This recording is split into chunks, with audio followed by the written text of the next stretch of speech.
Hi viewers, welcome to our channel. Raj Tarun Lavanya issue సంవత్సరాల కొద్దీ నడుస్తూనే ఉండడం మనం చూస్తూ ఉన్నాం. ఎన్నో ట్విస్టులు, టర్నులు, ఎన్నో క్యారెక్టర్స్ ఇంట్రడ్యూస్ అవ్వడం కూడా చూస్తున్నాం.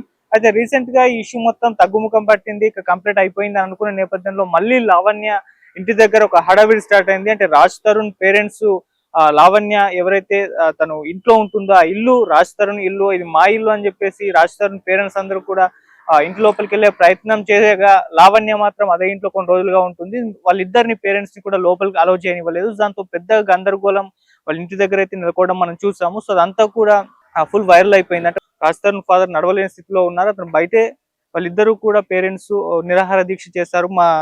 మమ్మల్ని మా ఇంట్లోకి వెళ్ళనివ్వట్లేదు, లావణ్య మా మీద దాడి చేసిందంటూ వాళ్ళు అక్కడే నిరాహార దీక్ష చేస్తారు. సో వాళ్ళ ఇద్దరికి మద్దతుగా చాలా మంది అక్కడ శేఖర్ భాష, రాజ్ తరుణ్ పేరెంట్స్ కు మద్దతు తెలపడం, లావణ్య పేరెంట్స్ కి అంటే వాళ్ళ ఫాదర్ కి అటు శేఖర్ భాషకి మధ్య వాగ్వివాదం ఇదంతా జరగడం చూస్తాం.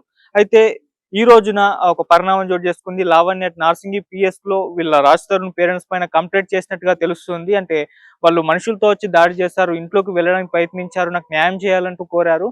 అండ్ ఆమె బయట మీడియాతో కూడా మాట్లాడుతూ అసలు పోలీసులకు నేను కంప్లైంట్ చేసినా వాళ్ళు కేసు నమోదు చేయట్లేదు, ఇప్పటి వరకు కూడా రాజ్ తరుణ్ పేరెంట్స్ పైన కంప్లైంట్ చేసినా కూడా కేసు అయితే నమోదు చేయలేదు, నాకు న్యాయం జరిగేటట్టుగా కనపడట్లేదు, ఒకవేళ నార్సింగి పోలీస్ స్టేషన్ లో నాకు న్యాయం జరగకపోతే నేను ఇక్కడే చనిపోతాను అంటూ సెన్సేషనల్ కామెంట్స్ అయితే చేసింది. సో ఏదేమైనా ఈ ఇష్యూ అయితే ఇప్పటి వరకు అయితే ఇంకా తగ్గట్లేదని మనం చెప్పుకోవాలి.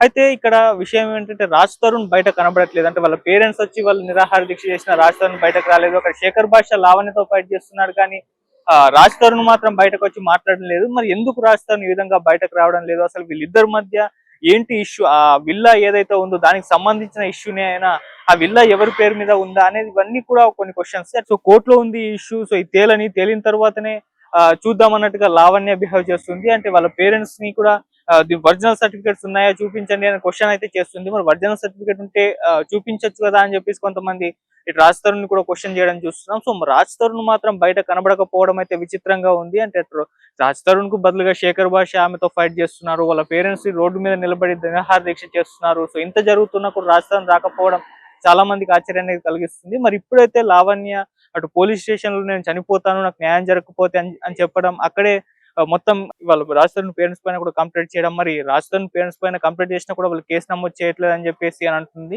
మరి ఎక్కడి వరకు వెళ్లే ఛాన్స్ ఉంది ఈ ఇష్యూ, మరి కొన్ని రోజులు అయితే కానీ తెలుస్తుంది. సో చూద్దాం రాజ్ తరుణ్ లావణ్య ఇష్యూ మరి ఎంత దూరం ఇది వెళ్తుందో, మరి ఎప్పుడు దీన్ని సెటిల్ చేసుకుంటారైతే చూడాలి. సో ఇది సెటిల్ అయ్యేంత వరకు అయితే రాజ్ తరుణ్ కి అయితే ఖచ్చితంగా ఇబ్బందులే ఉంటుంది. లావణ్య దగ్గర నుంచి ఆమె ఎక్కడ కూడా తగ్గట్లేదు, పూర్తిగా ఒక హడావిడి క్రియేట్ చేస్తుంది.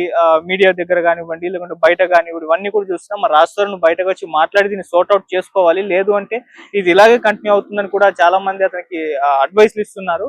మరి చూడాలి. వాళ్ళైతే కంప్లీట్ చేసిందిగా, మరి కేసు ఏమైనా నమోదు చేస్తారా, దీని మీద ఎంక్వైరీ చేస్తారా, ఆ పోలీసులు వాళ్ళు ఏ విధంగా రియాక్ట్ అవుతారు ఇష్యూ పట్ల అనేది చూడాలి. మరి వాళ్ళు కూడా తొందరగా ఇష్యూని కంప్లీట్ చేస్తారో లేదో అని కూడా తెలీదు.